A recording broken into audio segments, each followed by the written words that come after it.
नमस्कार दोस्तों, आज के हमारे इस वीडियो में हम आपके लिए मंगलवार व्रत की कहानी लेकर आए हैं। एक समय की बात है, एक ब्राह्मण हनुमान जी की पूजा किया करता था। वह हनुमान जी की पूजा के लिए कुछ दिनों के लिए वन में चला गया। वहां उन्होंने पूजा के साथ हनुमान जी से एक पुत्र प्राप्ति की कामना की। घर पर उसकी स्त्री भी पुत्र प्राप्ति के लिए मंगलवार का व्रत किया करती थी।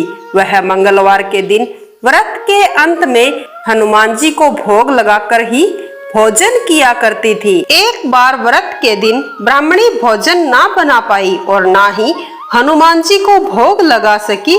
उसने प्रण लिया कि वो अगले मंगलवार को हनुमान जी को भोग लगाकर ही भोजन करेगी। ऐसा वचन लेकर वह 6 दिन तक भूखी प्यासी ही पड़ी रही। मंगलवार के दिन वो बेहोश हो गई। हनुमान जी उसकी यह भक्ति और निष्ठा देखकर प्रसन्न हुए। उन्होंने ब्राह्मणी को आशीर्वाद के रूप में एक पुत्र दिया और कहा कि यह तुम्हारी बहुत ही सेवा करेगा। बालक को पाकर ब्राह्मणी अति प्रसन्न हुई। उसने बालक का नाम मंगल रखा। कुछ समय के बाद ब्राह्मण घर आए तो बालक को देखकर पूछा कि यह बालक कौन है और किसका है।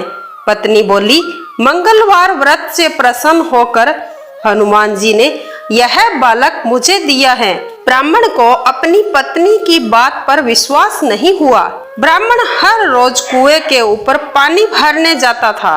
एक दिन मौका पाकर उस लड़के को अपने साथ ले गया और कुएं में गिरा आया।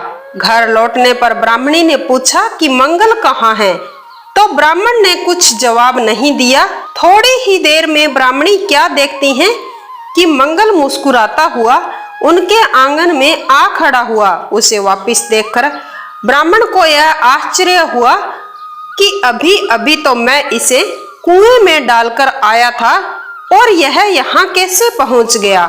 उसी रात हनुमान जी ने ब्राह्मण को स्वप्न में आकर दर्शन दिए और कहा कि यह पुत्र मैंने ही आपको दिया है। ब्राह्मण सत्य जानकर बहुत खुश हुआ। उस दिन के बाद उस ब्राह्मण ब्राह्मणी दंपति ने मंगलवार के व्रत आरंभ कर दिए और वह हर रोज मंगलवार का व्रत करते और हनुमान जी के नाम का मंगलवार को घी का दीपक जलाकर और गुड़ का चूरमा बनाकर मीठा भोग लगाते। इसी प्रकार हनुमान जी के वरदान से बेटे को पाकर वह दोनों बहुत खुश हुए।